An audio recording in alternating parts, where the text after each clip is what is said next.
হযরত খালিদ রাদিয়াল্লাহু তাআলা আনহু রোমীয়দের এই জটলা অবস্থা দেখে তার অশ্বারোহী দলকে নয়া নির্দেশনা দেন। এই নির্দেশনা বাস্তবায়িত হলে রোমীয়দের গণহত্যা শুরু হয়। তারপরেও তারা পিছপা হয় না। এর ফলে এই হয় যে একজন রোমীয় সৈন্য ময়দান হতে পালাতে পারে না এবং একজনও জীবিত থাকে না। বেশিরভাগ ঐতিহাসিক একযোগে বলেন যে মিনহাসের একজন সৈন্যও জীবিত ছিল না এবং একজনও পালায় না। তাদের তুলনায় মুসলমানদের প্রাণহানি ছিল খুবই কম। এক সময় যুদ্ধ শেষ হয়। খাতেরের স্থানীয় লোকেরা সবাই ছিল ঈসাই। তারা বাইরে বেরিয়ে আসে এবং হযরত খালিদ রাদিয়াল্লাহু তাআলা আনহুর সঙ্গে সাক্ষাৎ করে। আপনার বিরুদ্ধে যারা অস্ত্র ধারণ করেছে তারা নিজেদের পরিণতি নিজেরাই ভোগ করেছে। এক ঈসাই বুজুর্গ শহরবাসীদের পক্ষে প্রতিনিধিত্ব করে বলে, আমরাও ঈসাই, কিন্তু আমরা আপনার সঙ্গে যুদ্ধ করার ইচ্ছা পূর্বেও রাখিনি এবং এখনও রাখি না। আমরা আপনার আনুগত্য স্বীকার করছি।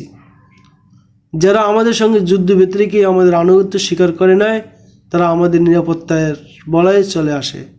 হযরত খালিদ রাদিয়াল্লাহু তাআলা আনহু বলেন, তোমাদের উপর কর ধার্য হবে না এবং তোমাদেরকে ইসলাম গ্রহণ করার কথাও বলা হবে না। তোমাদের উপাসনালয় নিরাপদ থাকবে। তখনও হযরত আবু উবাইদা রাদিয়াল্লাহু তাআলা আনহু এর বাহিনী এসে পৌঁছেনি। তাদের লক্ষ্য ছিল অবরোধ করা, তাই তাদের কোনো তাড়া ছিল না। তারা এক স্থানে যাত্রা বিরতিও করেছিল।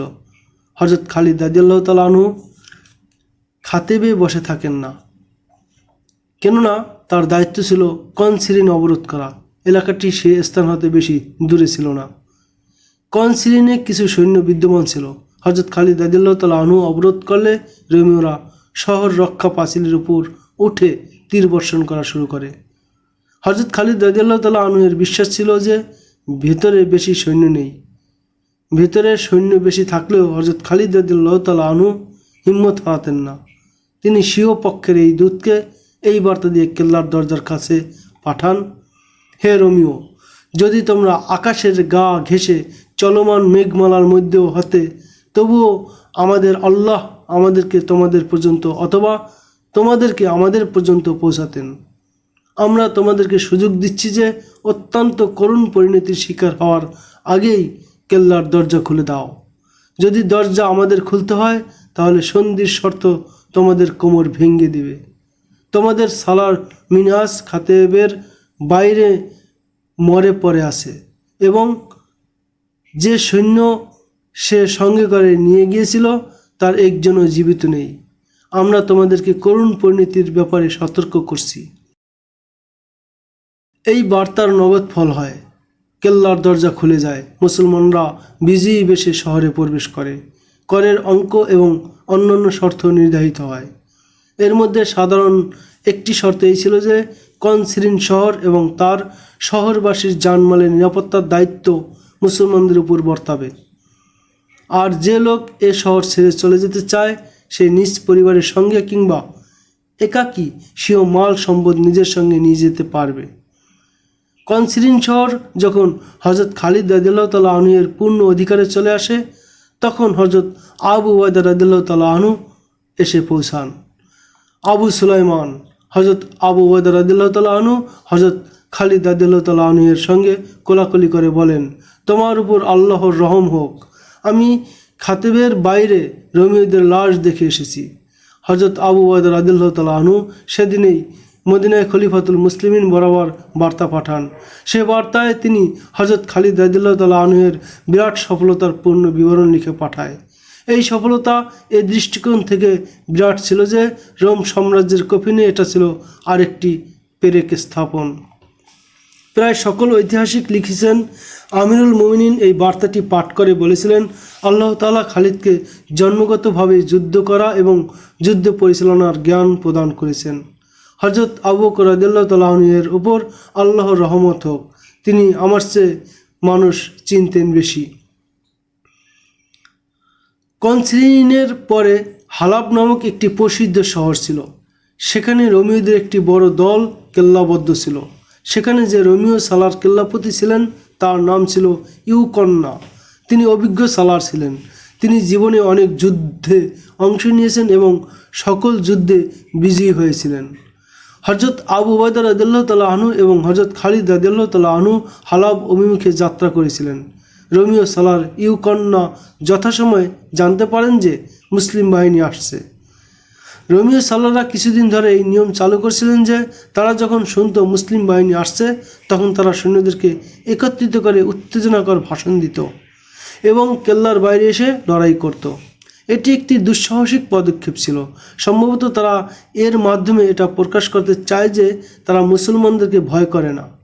সেই ধারাবাহিকতায় রোমীয় সালার ইউকন্যাও এমনটি করেন। তিনি হালাব থেকে স্বীয় বাহিনী বের করে কেল্লা হতে 6 মাইল আগে চলে আসেন। মুসলিম বাহিনীর সর্বাগ্রে এবারও হজরত খালিদ রাদিয়াল্লাহু তাআলা আনহু স্বীয় প্রশিক্ষিত দলটি নিয়েছিলেন। ইউকন্যা তার সঙ্গী সালার মিনায়াসের মতো মুসলমানদের অগ্রগামী বাহিনীর সঙ্গে যুদ্ধে অবতীর্ণ হওয়ার পন্থা অবলম্বন করেন। ইউকন্যার বিশ্বাস ছিল যে তিনি মুসলিম বাহিনীকে কেল্লার অদূরেই শেষ করে ফেলবেন। মিনআসের মতো তারও ধারণা ছিল যে সামনাসামনি এসে মুসলিম বাহিনী থেমে যাবে এবং যুদ্ধ বিন্যস্ত হয়ে লড়াই করবে। এবারও হজরত খালিদ রাদিয়াল্লাহু তাআলা আনহু তেমনটি করেন যে রোমীয়দের আসার সংবাদ পেয়েই স্বীয় দলটিকে যুদ্ধ বিন্যাসে ঢেলে সাজান। রোমীয়দের দেখে হজরত খালিদ রাদিয়াল্লাহু তাআলা আনহু স্বীয় দলটিকে থামান না, তাদেরকে 3 ভাগে ভাগ করে পার্শ্বদের সাথে হামলা শুরু করে দেন।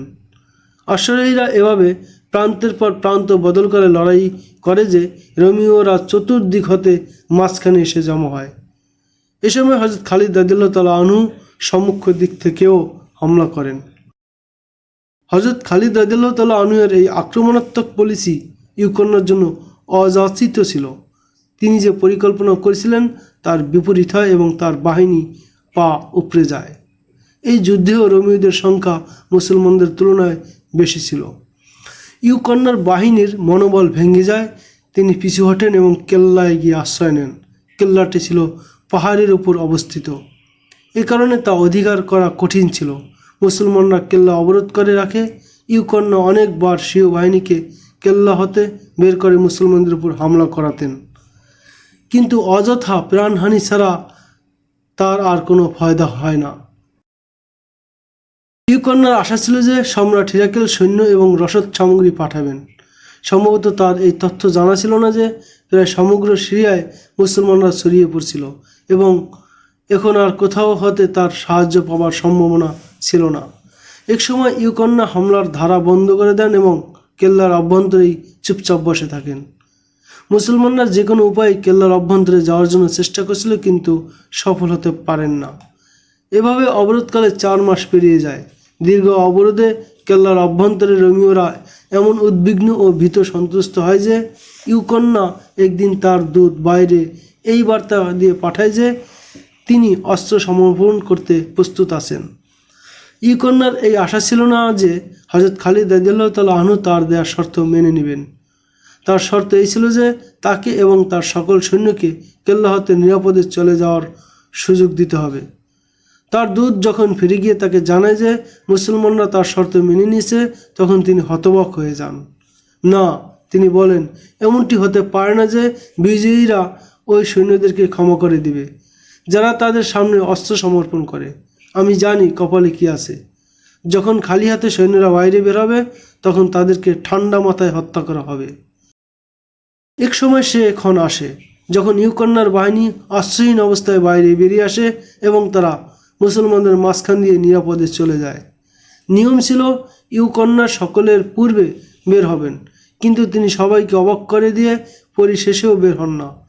হজরত খালিদ রাদিয়াল্লাহু তাআলা আনহু কেল্লায় প্রবেশ করলে ইউকন্যা তাকে সাদর সম্ভাষণ ও উষ্ণ অভ্যর্থনা জানান। রোমীয় সালার হজরত খালিদ রাদিয়াল্লাহু তাআলা আনহু বলেন, আপনি এবার যেতে পারেন। ইবনে ওয়ালিদ ইউকন্যা বলেন, আমি যাব না। যদি আমি আপনাদের সঙ্গে থাকতে চাই তাহলে আমাকে কোন শর্ত মানতে হবে? ইসলাম কবুল করুন। হজরত খালিদ রাদিয়াল্লাহু তাআলা আনহু বলেন, অতঃপর আপনার মর্যাদা তাই থাকবে যা এখন আছে। নিঃসন্দেহে এটাই আমার তামান্না ছিল, ইউকন্যা বলেন।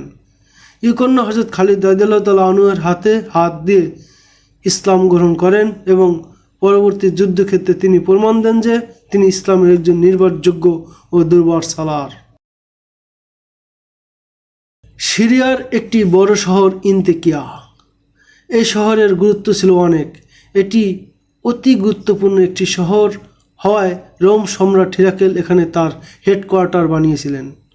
এখান থেকেই তিনি দেশের বিভিন্ন স্থানে প্রয়োজন মতো সৈন্য ও যুদ্ধ সাজ সরঞ্জাম পাঠাতেন। হিরাকেল বর্তমানে এখানে ছিলেন না। তিনি ইয়ারমুক যুদ্ধে পরাজিত হয়ে সিরিয়া ভূখণ্ড ত্যাগ করেছিলেন এবং সম্ভবত কুস্তুনতুনিয়ায় চলে গিয়েছিলেন। কিন্তু ইন্তিকিয়ার পূর্বের মত রোমীয় সৈন্য এবং হেডকোয়ার্টার বিদ্যমান ছিল। সেখান থেকে রোমীয়দের উৎখাত করা অনিবার্য ছিল, কারণ এর উপরেই সিরিয়ার পূর্ণাঙ্গ বিজয় নির্ভরশীল ছিল। হযরত আবু উবাইদা রাদিয়াল্লাহু তাআলা আনহু ইন্তিকিয়া অভিমুখে যাত্রা করার নির্দেশ দেন। নিয়ম অনুযায়ী হযরত খালিদ রাদিয়াল্লাহু তাআলা আনহু স্বীয় প্রশিক্ষিত অশ্বারোহী দলটি নিয়ে সর্বাগ্রে চলছিলেন। যেহেতু ইন্তিকিয়া রোমীয়দের সর্বশেষ বড় কেল্লা এবং গুরুত্বপূর্ণ স্থান রয়ে গিয়েছিল এবং সেটা রোমীয় সৈন্যদের হেডকোয়ার্টারও ছিল, এই কারণে এটাই স্বাভাবিক ধারণা ছিল যে এখানেও ইয়ারমুকের মতো রক্তক্ষয়ী লড়াই হবে। হযরত আবু উবাইদা রাদিয়াল্লাহু তাআলা আনহু এবং হযরত খালিদ রাদিয়াল্লাহু তাআলা আনহু মুজাহিদ বাহিনীকে জানিয়ে দিয়েছিলেন যে সামনের বিপদ কত ভয়াবহ। সবচেয়ে বড় আশঙ্কা এই ছিল যে মুজাহিদ বাহিনী মদিনা হতে বের হওয়ার সময়কাল 4 বছর ছাড়িয়ে গিয়েছিল এবং তারা নিয়মিত লড়ে চলছিল। দীর্ঘ লড়াই হেতু তাদের দৈহিক শক্তি লোপ পেয়েছিল। তারা বর্তমানে আত্মিক শক্তিতে বলীয়ান ছিল, যা তাদেরকে মনুষ্যতার উচ্চ স্তরে উন্নীত করছিল। তারা নিজেদেরকে আল্লাহর রাহে সুপর্দ করে দিয়েছিলেন। মুজাহিদ বাহিনীর বিশ্রামের সুযোগ ছিল না। দিনের বেলায় তলোয়ারের ঝংকার, তীরের শোষ আওয়াজ, বর্ষার আঘাত প্রতিহত করা এবং পাল্টা আঘাত করার মধ্যে দিয়ে অতিবাহিত হতো এবং রাত কাটাতো নিজেদের সাথী সঙ্গীদের আর্তচিৎকার শোনার মধ্যে দিয়ে। তারা বাতিলের একটি প্রান্তরের মূলোৎপাটন করতে না করতে সামনে আরেকটি প্রান্তরে এসে দাঁড়িয়ে যেত। তারা শেষমেশ রক্ত মাংসের মানুষই ছিল। তাদের রক্ত মাংস ক্লান্তিতে ভেঙে পড়েছিল। শত্রুরা তাদের এই দৈহিক অবস্থা সম্পর্কে অবগত ছিল এবং এটিই ছিল এক বড় ধরনের দুর্বলতা যা সালারগণ মর্মে মর্মে অনুভব করতেন। ইন্তিকিয়ার প্রতিরোধ ব্যবস্থা অত্যন্ত সুদৃঢ় ছিল। গোয়েন্দাদের প্রেরিত তথ্য বিপদসংকুল রোমীয়দের কাঙ্ক্ষিত সাহায্য আসার পূর্বেই ইন্তিকিয়া জয় করা জরুরি ছিল। মুজাহিদদের বারবার কুরআন শরীফের এই আয়াত স্মরণ করিয়ে দেওয়া হচ্ছিল যে ততক্ষণ পর্যন্ত লড়াই করো যতক্ষণ কুফরি ফিতনার মূলোৎপাটন না হয়। ক্ষমতা কেবল আল্লাহ তাআলার এবং পরিশেষে আল্লাহর দিনেরই কেবল বিজয় হবে। ইন্তিকিয়া পর্যন্ত পৌঁছার রাস্তায় 2-3টি ছোট ছোট কেল্লা ছিল। সেগুলো কবজা করতে করতে যখন মুজাহিদ বাহিনী ইন্তিকিয়া হতে 13-14 মাইল দূরে এসে পৌঁছে, তখন এক গোয়েন্দা এসে হাজির হয়। আবু সুলাইমান গোয়েন্দা হযরত খালিদ রাদিয়াল্লাহু তাআলা আনহুকে বলে, অদূরেই একটি নদী আছে। নদীর উপর একটি মজবুত ব্রিজ রয়েছে। এ পুলের এপারেই একদল রোমীয় সৈন্য প্রস্তুত হয়ে আছে। অতএব হয় রাস্তা পরিবর্তন করা হোক কিংবা যুদ্ধের প্রস্তুতি নেওয়া হোক। তোমার উপর আল্লাহর রহম হোক। হযরত খালিদ রাদিয়াল্লাহু তাআলা আনহু বলেন, আল্লাহ চাইলে এই সৈন্যরাও আমাদের গতিরোধ করতে পারবে না। তাদের সংখ্যা কত হবে? আমাদের সমস্ত সৈন্যের চেয়ে দ্বিগুণ তো অবশ্যই হবে। গোয়েন্দা জানায়, পেছনে যাও। হযরত খালিদ রাদিয়াল্লাহু তাআলা আনহু বলেন, প্রধান সেনাপতিকে গিয়ে বলো যে তিনি যেন জলদি করে সমস্ত সৈন্য নিয়ে আসেন। হযরত আবু উবাইদা রাদিয়াল্লাহু তাআলা আনহু যখন পূর্ণ বাহিনী নিয়ে আসেন, তখন পুরো বাহিনীকে যুদ্ধ সাজে ঢেলে সাজানো হয় এবং তাদেরকে অগ্রসর হওয়ার নির্দেশ দেওয়া হয়। রোমীয় বাহিনী বেশি দূরে ছিল না। যে স্থানে রোমীয় বাহিনী মুসলিম বাহিনীর গতিরোধ করতে দাঁড়িয়েছিল সেটা ইন্তিকিয়া হতে 12 মাইল দূরে ছিল। রোমীয় সালার এই প্রজ্ঞার পরিচয় দিয়েছিল যে তারা নদীকে তাদের পশ্চাতে রেখেছিল। সেই স্থানে বড় মজবুত পুল ছিল। পুলটিও রোমীয়দের পশ্চাতে ছিল। হযরত খালিদ রাদিয়াল্লাহু তাআলা আনহু রীতি অনুযায়ী অপেক্ষা করেন না। এসেই স্বীয় প্রশিক্ষিত অশ্বারোহী দলটিকে প্রশিক্ষণ মোতাবেক হামলা করার নির্দেশ প্রদান করেন। এর পেছনে তার এই উদ্দেশ্য ছিল যে এতে করে রোমীদের বিন্যাস ভেঙে যাবে এবং অথবা বিপর্যস্ত হবে। বিশেষ বাহিনী আক্রমণ করো আর এদিকে ওদিকে ছটকে পড়ো রীতি অনুযায়ী আমল করতে থাকে। যখন শত্রুদের ঐক্যে ফাটল ধরতে থাকে তখন হযরত আবু উবাইদা রাদিয়াল্লাহু তাআলা আনহু শত্রুদের এক পার্শ্ব বাহিনীর উপর হামলা শুরু করেন। পেছনে নদী ছিল। হযরত খালিদ রাদিয়াল্লাহু তাআলা আনহু এর চেষ্টা এই ছিল যে শত্রুদেরকে পেছনে এতটুকু ঠেলে দেওয়া যাতে নদী তাদের জন্য মুসিবতে পরিণত হয়, অথবা তাদেরকে এতটুকু সামনে এগিয়ে আনা যাতে তাদের পশ্চাতে যাওয়ার জন্য ঘোড়াদের জায়গা হয়ে যায়। হযরত আবু উবাইদা রাদিয়াল্লাহু তাআলা আনহু এবং হযরত খালিদ রাদিয়াল্লাহু তাআলা আনহু এর আক্রমণ কিছুটা এই ধরনের ছিল যাতে তাদের লক্ষ্য অর্জিত হয়, কিন্তু রোমীয়দের সৈন্যদের সালার অভিজ্ঞ এবং সমন্বিত ও রণকৌশলের ওস্তাদ ছিল। সে তার বাহিনীকে সুশৃঙ্খল রাখে এবং মুসলমানদের উপর হামলা করায় ও মুসলমানদের হামলার প্রতিরোধ করায়। এভাবে যুদ্ধ ক্রমেই রক্তক্ষয়ী হতে থাকে। হযরত খালিদ রাদিয়াল্লাহু তাআলা আনহু রোমীয় সালারকে দেখতে পান। তিনি কয়েকজন অশ্বারোহীকে বলেন তারা যেন সমক্ষ বাহিনীর মাঝে ঢুকে পড়তে চেষ্টা করে। কয়েকজন অশ্বারোহী এ চেষ্টায় জীবন বাজি রাখে। অবশেষে কয়েকজন অশ্বারোহী রোমীয় সালার পর্যন্ত পৌঁছে যায় এবং তার বডিগার্ডদের বুজ্জ ভেদ করে সালারকে হত্যা করতে সফল হয়। রোমীয় ঝান্ডা ভূপতিত হতেই সৈন্যদের মাঝে হুলস্থুল পড়ে যায়। তারা পিছু হটতে থাকে। অনেকে নদীতে লাফিয়ে পড়ে, বাকিরা পুল পেরিয়ে নদী পার হয়ে যায়। এভাবে পালিয়ে পালিয়ে তারা এক সময় ইন্তিকিয়া গিয়ে পৌঁছে। হযরত আবু উবাইদা রাদিয়াল্লাহু তাআলা আনহু এবং হযরত খালিদ রাদিয়াল্লাহু তাআলা আনহু ইন্তিকিয়া পৌঁছে কেল্লা অবরোধ করেন। রোমীয়দের যুদ্ধ করার মানসিকতা ময়দানেই শেষ হয়ে গিয়েছিল। হযরত খালিদ রাদিয়াল্লাহু তাআলা আনহু কয়েকবার ঘোষণা করেন যে কেল্লার দরজা খুলে দেওয়া হোক, নতুবা কাউকে ক্ষমা করা হবে না এবং কোনো শর্ত মানা হবে না। রোমীয় সৈন্যরা পূর্ণ হতেই শক্তিহীন হয়ে গিয়েছিল আর এখন তাদের মাঝে তাদের সালারও ছিল না। ময়দানেই সে নিহত হয়েছিল। ফলে তারা মুসলমানদের সঙ্গে যুদ্ধ করার ঝুঁকি নেয় না। ভেতর থেকে একজন দূত বাইরে আসে। সে এসে অস্ত্র সমর্পণ করে এবং এই শর্ত পেশ করে যে রোমীয় সৈন্যদেরকে নিরাপদে চলে যাওয়ার সুযোগ দিতে হবে। মুসলিম সালারগণ এই শর্ত মেনে নেন। কেল্লায় থাকা রোমীয় সমস্ত সৈন্য কেল্লা ছেড়ে চলে যায় এবং মুসলমানরা ইন্তিকিয়ায় প্রবেশ করে।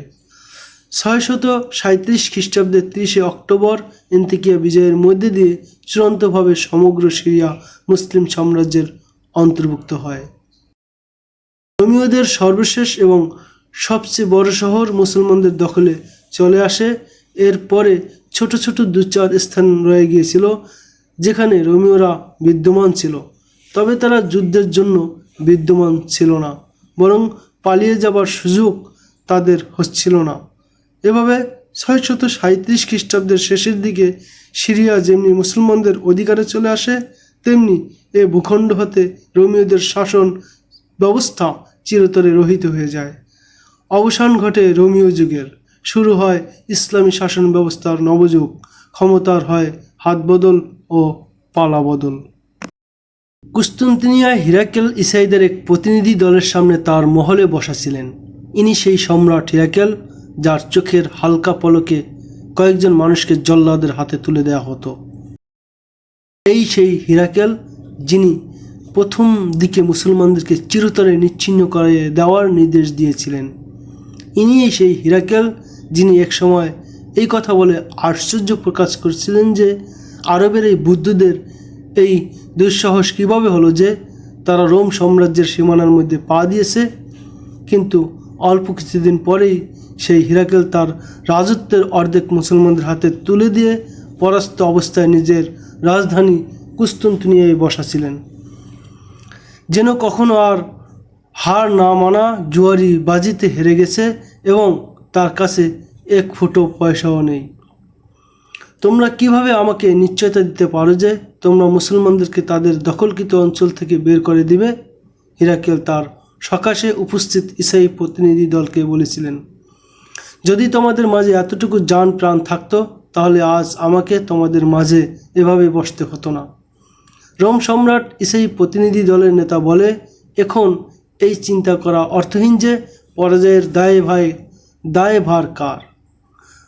আমরা যে বিষয় নিয়ে এসেছি তা আরেকবার শুনুন। আপনারা যে ভূখণ্ড মুসলমানদের হাতে তুলে দিয়ে এসেছেন সেটা না আপনাদের ছিল না মুসলমানদের, সেটা আমাদের ভূখণ্ড। পরাজয় আপনার সেনাবাহিনীর হয়েছে, কিন্তু আমরা এক ভিন জাতির গোলামে পরিণত হয়েছি। মুসলমানরা আমাদের থেকে কর নিয়েছে, এটা আমাদের জন্য অপমানকর। আমাদের দুর্বলতা হলো আমরা একাকী মুসলমানদের বিরুদ্ধে লড়তে পারি না। আমরা লড়ব, আমরা আমাদের জীবন কুরবান করতে প্রস্তুত আছি, কিন্তু আপনার সাহায্য আমাদের দরকার। যদি সাহায্য করার প্রতিশ্রুতি দেন তাহলে আমরা মুসলমানদের বিরুদ্ধে যুদ্ধের ঘোষণা করছি। সিরিয়ার উত্তরাঞ্চলে বসবাসকারী ইসাইদের কথা হিরাকেল এভাবে শুনছিলেন যেন এই লোকেরা তার কাছে ভিক্ষা প্রার্থনা করতে এসেছে, অথচ এসব লোকের এসব বিষয়ে তার কোনো আগ্রহই নেই। অথচ বাস্তবতা ছিল ভিন্ন। হিরাকেলের আন্তরিক ইচ্ছা এটাই ছিল যে তিনি সিরিয়ার ইসাইদেরকে মুসলমানদের বিরুদ্ধে এমন যুদ্ধের জন্য প্রস্তুত করবেন যা হবে অতি দীর্ঘ, যাতে মুসলমানরা সিরিয়াতেই ব্যস্ত থাকে এবং রোম সাম্রাজ্যের বাড়তি এলাকার দিকে অগ্রসর না হয়। এটা এক ধরনের গেরিলা আক্রমণের মতো হবে। বেশিরভাগ ঐতিহাসিক লিখছেন হিরাকেল তলে তলে সিরিয়ার নির্ভরযোগ্য পাদ্রীদের উস্কে দিয়েছিল যাতে তারা ইসাইদেরকে মুসলমানদের বিরুদ্ধে ব্যবহার করে। ইতিহাসে এ তথ্য লেখা আছে যে ইসাইরা প্রস্তুত হয়ে গিয়েছিল। ইসাইদের যে প্রতিনিধি দল হিরাকেলের সামনে বসা ছিল তাদের এই খবর ছিল না যে প্রস্তাব তারা পেশ করতে এসেছে হিরাকেল পূর্ব হতেই তা বাস্তবায়নের জন্য আত্মনিয়োগ করেছে। আগত প্রতিনিধি দলের কাছে তিনি এটা প্রকাশ করতে চান যে তাদেরকে সাহায্য করে তিনি তাদের উপর মহা অনুগ্রহ করেছেন। পরিশেষে হিরাকেল প্রতিনিধি দলকে জানান যে তারা যেন ফিরে গিয়ে স্থানীয় পাদ্রীদের সঙ্গে মিলিত হন এবং পাদ্রী তাদের জানাবে যে তাদের পেশকৃত প্রস্তাব কীভাবে কার্যকর হবে। হিরাকেল তাদের একথা বলেও আশ্বস্ত করেন যে ইসাইরা যখন মুসলমানদের উপর স্থানে হামলা শুরু করবে তখন হিরাকেল তাদেরকে সাহায্য হিসেবে তার ফৌজ প্রদান করবেন। মুসলমানরা তাদের গোয়েন্দা বিভাগের লোকজন চতুর্দিকে ছড়িয়ে রেখেছিলেন, যাদের মধ্যে এমন গোয়েন্দাও ছিল যারা ইসাইদের সঙ্গেই থাকত এবং পাদ্রীদের মুরিদ হয়ে গিয়েছিল। তাদের মধ্যে কতক সিরিয়া ছেড়ে দক্ষিণ তুর্কি পর্যন্ত চলে গিয়েছিল। এটি রোম সাম্রাজ্যের অংশবিশেষ ছিল। একদিন এক গোয়েন্দা উত্তর সিরিয়ার গোয়েন্দাদের থেকে তথ্য নিয়ে হযরত আবু উবাইদা রাদিয়াল্লাহু তাআলা আনহুর কাছে এসে বলে যে ইসাইরা ব্যাপক ভিত্তিক যুদ্ধের প্রস্তুতি নিচ্ছে এবং হিরাকেল তাদেরকে সাহায্য করার প্রতিশ্রুতি দিয়েছে। এরপর আরও দুজন গোয়েন্দা এসে এ ধরনের রিপোর্ট দেয়। এসব রিপোর্টের ভিত্তিতে এক ভয়ঙ্কর অবস্থা সামনে আসে। ইসাইদের লোকজন অনেক ছিল। হযরত আবু উবাইদা রাদিয়াল্লাহু তাআলা আনহু এবং হযরত খালিদ রাদিয়াল্লাহু তাআলা আনহুর জানা ছিল যে ইসাইদের বিরুদ্ধে যুদ্ধ অত্যন্ত মারাত্মক হবে। এর কারণ এই ছিল যে রোমীয়রা যেসব এলাকা ছেড়ে গিয়েছিল তা তাদের ছিল না, তারা পালিয়ে তাদের মূল সাম্রাজ্যে গিয়ে আশ্রয় নিয়েছিল। অধিকৃত ভূখণ্ড মূলত ইসাইদের ছিল। মুসলমানদের আনুগত্য স্বীকার করায় তাদের প্রতি কোনো সামাজিক, অর্থনৈতিক কিংবা ধর্মীয় নিষেধাজ্ঞা বলবৎ হয়নি, কিন্তু তারপরেও তারা মুসলমানদের গোলামি মেনে নিতে পারছিল না। যুদ্ধ করতে এসে পরাস্ত হলে তাদের জন্য পালানোর কোনো স্থান ছিল না, তাই তারা যুদ্ধের প্রস্তুতি এমনভাবে নিচ্ছিল যা তাদের জয়ের কারণ হতে পারত। গোয়েন্দাদের থেকে পূর্ণ রিপোর্ট নেওয়া হয় যে ইসাইদের সংখ্যা কত হবে, তাদের অস্ত্রশস্ত্র কেমন হবে এবং তাদের নেতৃত্ব কেমন হবে। ধারণা করা হচ্ছিল যে যুদ্ধের নেতৃত্ব দিবেন রোমীয় সালাররাই, কেননা ইসাইদের মধ্যে নেতৃত্ব দেওয়ার মতো কোনো সালার ছিল না। কেউ থেকে থাকলেও সে মুসলমান সালারদের সমপর্যায়ের কখনো ছিল না। তারপরেও যে উদ্বুদ্ধ পরিস্থিতি সৃষ্টি হয়েছিল তাও মুসলমানদের জন্য বিরাট সংখ্যার কারণ হতে পারত। আবু সুলাইমান হযরত আবু উবাইদা রাদিয়াল্লাহু তাআলা আনহু হযরত খালিদ রাদিয়াল্লাহু তাআলা আনহুর কাছে পরামর্শ চেয়ে বলেন, সিরিয়ায় আমাদের রাজত্ব নবজাতকের মতো, আমাদের কদম এখনও জমেনি। যদি আমরা কোনো ঝুঁকি নেই এবং তাতে পরিস্থিতি আমাদের প্রতিকূলে চলে যায় তাহলে আমরা মদিনা পর্যন্ত জীবিত পৌঁছতে পারবো না। আমিনুল উম্মত হযরত খালিদ রাদিয়াল্লাহু তাআলা আনহু বলেন, আমাদের জীবিত থাকা না থাকার প্রশ্ন নয়, এটা চিন্তা করুন যে তখন ইসলামের পতন শুরু হয়ে যাবে, কেননা সমস্ত সৈন্য এখন সিরিয়ায়। এটা কি ভালো হয় না যে আমরা এই বিষয়ে আমিরুল মুমিনিনকে অবগত করি?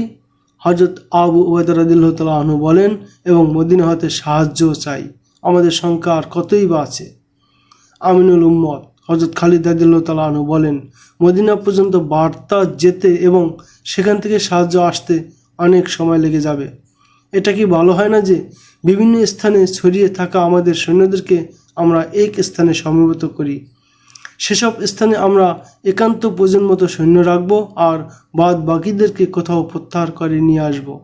খোদার কসম, আমি ঈসাইদেরকে খোলা ময়দানে এনে লড়াতে চাই। এসব আলোচনা হিমসে বসে হচ্ছিল। সেখানে অন্যান্য সালাররাও ছিল।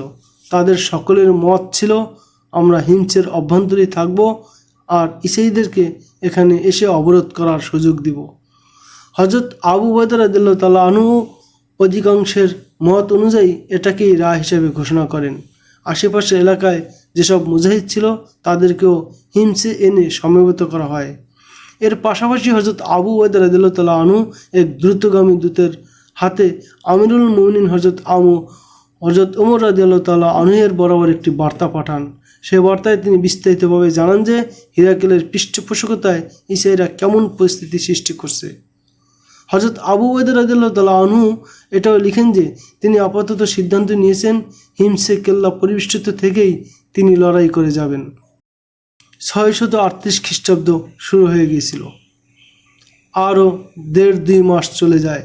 একদিন ঈসাইদের একটি বিরাট দল হিমসে এসে পৌঁছে এবং শহর অবরোধ করে। মুসলমানরা এর জন্য প্রস্তুত ছিল। তারা দীর্ঘ সময়ের জন্য খোরাক এবং তীর ইত্যাদি স্তূপ শহরে জমা করে রেখেছিল। ঈসাইরা মুসলমানদেরকে কেল্লাবদ্ধ দেখে এই ভেবে হতবাক হয়ে যায় যে যারা খোলা ময়দানে লড়তে অভ্যস্ত তারা কিভাবে কেল্লাবদ্ধ হয়ে থাকলো। এটাকে ঈসাইরা মুসলমানদের দুর্বলতা মনে করে। তারা মুসলমানদের আহ্বান করতে থাকে, মুসলমানরা এবার তোমাদের মোকাবিলা হবে আরব ঈসাইদের সঙ্গে। আমরা রোমিও নই। মুসলমানেরা হিম্মত করো, বাইরে এসে লড়াই করো। কেল্লার দরজা খুলে দাও, নতুবা তোমাদের একজনও জীবিত থাকবে না। এবার আমরা কর নিব। ইসলামের সূর্য ডুবে গেছে। বাইরে এসো এবং আমাদের কাছে করুণা ভিক্ষা চাও। এভাবে হরেক রকম কথা এবং ভর্ৎসনা করতে থাকে ঈসাইরা। মুসলমানদের পক্ষ হতে সম্পূর্ণ নীরবতা অবলম্বন করা হয়। হযরত আবু উবাইদা রাদিয়াল্লাহু তাআলা আনহু, হযরত খালিদ রাদিয়াল্লাহু তাআলা আনহু সহ অন্যান্য সালারগণ এই সিদ্ধান্ত নিয়ে রেখেছিলেন যে তারা বাইরে বের হয়ে গেরিলা ধরনের আক্রমণ করে ঈসাইদের অস্থির ও তটস্থ করে তুলবেন। কিন্তু হামলার সুযোগই আসে না। অবরোধের 4র্থ কিংবা 5ম দিন চলছিল। হঠাৎ ঈসাইদের মধ্যে হুলস্থুল পড়ে যায়। তাদের উপর কোনো বিপদ নেমে এসেছিল কিংবা বিপদ পতিত হচ্ছিল। যেসব মুসলমান কেল্লার পাঁচিলের উপর দাঁড়িয়েছিল তারা অবাক বিস্ময়ে দেখছিলেন যে তাদের দশা এমন হওয়ার কারণটা কি। দূরের দিগন্তে ধুলে উঠছিল, উড়ন্ত ধুলা কর্মেই ছড়িয়ে পড়ছিল এবং উপর পানে উঠছিল। এটা কোনো কাফেলার উৎক্ষিপ্ত ধুলি ছিল না। দূর থেকেই বোঝা যাচ্ছিল যে এটা কোনো ফৌজের উৎক্ষিপ্ত ধুলাবালু হবে। যদি তারা কোনো ফৌজি দল হয়ে থাকে তবে হয়তো ঈসাইদের কোনো দল হবে কিংবা রোমীয় ফৌজ হওয়ার সম্ভাবনা ছিল। ঈসাইদের মধ্যে যে হুলস্থুল পড়ে যায় তা ক্রমেই বৃদ্ধি পেতে থাকে এবং তারা যুদ্ধ করার বিন্যাসে বিন্যস্ত হতে থাকে। উৎক্ষিপ্ত ধূলিঝড় তখনও অনেক দূরে ছিল। ঈসাইরা এক অজানা আতঙ্কে হিমসের অবরোধ গুটিয়ে নিয়েছিল এবং তারা একদিকে অতি দ্রুততার সঙ্গে চলছিল। মুসলমানরা কেল্লার দেয়ালে দেয়ালে নারাধ্বনি দিতে শুরু করে। ধুলোবালুর আস্তর ভেদ করে শনৈ একদল ফৌজের আত্মপ্রকাশ ঘটতে থাকে। এটা ছিল মুসলিম বাহিনী। ঈসাইরা তাদের আগমনের খবর পূর্ব হতেই জেনে ফেলেছিল। ঐতিহাসিকগণ লিখেন, ঈসাইদের কোনো ট্রেনিং ছিল না। তারা অবরোধ অব্যাহত রাখলে নিজেরাই অবরুদ্ধ হয়ে যেত। হিমসের কেল্লার দরজা খুলে যেত এবং ভেতর থেকে মুসলিম বাহিনীও বেরিয়ে আসতো। তখন ঈসাইদের পরিণাম হতো অত্যন্ত ভয়াবহ। তাদের সামনে এই আশঙ্কাও ছিল যে তারা বসতিতে কোনো সৈন্য রেখে আসেনি। ফলে যুদ্ধ শুরু হলে মুসলমানরা তাদের পরাজিত করে তাদের বসতিতে হামলা চালিয়ে বসতি গুড়িয়ে দিবে এবং বসতির একজন মানুষও জিন্দা থাকবে না। হিমস অবরুদ্ধ মুসলিম বাহিনীকে যে মুসলিম ফৌজ সাহায্য করতে আসে তাদের সংখ্যা ছিল 4000। তারা সকলেই অশ্বারোহী ছিলেন এবং তাদের সালার ছিলেন কাকা বিন আমর। এই মদত এভাবে আসে যে হজরত আবু উবাইদা রাদিয়াল্লাহু তাআলা আনহু খলিফাতুল মুসলিমিন হজরত ওমর রাদিয়াল্লাহু তাআলা আনহুকে বার্তা পাঠালেন। তিনি বলছিলেন যে ইসাইরা ট্রেনিং প্রাপ্ত সৈনিক নয়, তাদেরকে হজরত আবু উবাইদা রাদিয়াল্লাহু তাআলা আনহু এবং হজরত খালিদ রাদিয়াল্লাহু তাআলা আনহু সামলাবেন, কিন্তু সাহায্যের আশু প্রয়োজন। হজরত ওমর রাদিয়াল্লাহু তাআলা আনহু ইরাকে অবস্থানরত মুসলিম বাহিনীর সেনাপতি হজরত সাদ বিন আবি আক্কাস রাদিয়াল্লাহু তাআলা আনহুকে নির্দেশ পাঠান যে 3 জন সালারকে ইসাই অধ্যুষিত এলাকায় পাঠিয়ে দাও। তিনি সালারের মধ্যে ছিলেন হজরত সুহাইল বিন আদি, আবদুল্লাহ বিন উতবা এবং আয়াজ বিন গনাম। হজরত ওমর রাদিয়াল্লাহু তাআলা আনহু ফরমানে এটাও লিখছিলেন যে সালার কাকা বিন আমরকে 4000 অশ্বারোহী দিয়ে আবু উবাইদার সাহায্যে হিমসে পাঠিয়ে দাও। এভাবে কাকা অবরুদ্ধ মুসলমানদের সাহায্যে পৌঁছান। তার জানা ছিল না যে হিমস ইসাইদের দ্বারা অবরুদ্ধ। তাদের আসতে দেখে ইসাইরা অবরোধ তুলে নিয়ে চলে যায়। আমিরুল মুমিনিন বাস্তবেই বলছিলেন যে ইসাইরা সুশৃঙ্খল কোনো বাহিনী নয়, এটা ইসাইরাই নিজেরাই প্রমাণ করে দেয় এবং তারা আরও প্রমাণ দেয় যে ইসাইদের উপর মুসলমানদের নির্ভরশীল না হওয়া চাই। আর মুসলমানরা সিরিয়া বিজয়কে ততক্ষণও পূর্ণাঙ্গ মনে করবে না যতক্ষণ তারা ভেতরগত আশঙ্কার মূলোৎপাটন না করে। ইসাইদের এই যুদ্ধ পরিকল্পনার মাধ্যমে স্পষ্ট হয়ে গিয়েছিল যে মাযহাব এক না হওয়ার কারণে অথবা তারা মুসলমান না হওয়ার কারণে তাদের গাঁটছড়া এবং বন্ধুত্ব রোমীয়দের সঙ্গেই।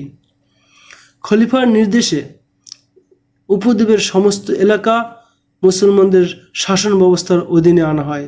ইসাইদের বিরুদ্ধে কোনো রাষ্ট্রীয় পদক্ষেপ নেওয়া হয় না। যদি কোথাও ইসাইরা সশস্ত্র হয়ে বাধা দেয় তাহলে তাদের বিরুদ্ধে যুদ্ধ অবলম্বন করা হয়।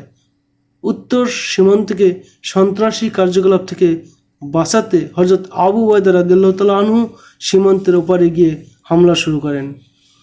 এসব রীতিনীতি ও পদক্ষেপের ফলে সিরিয়ায় অভ্যন্তরীণ শান্তি ও নিরাপত্তা নিশ্চিত হয়, জনগণের জানমাল নিরাপদ হয়ে যায়।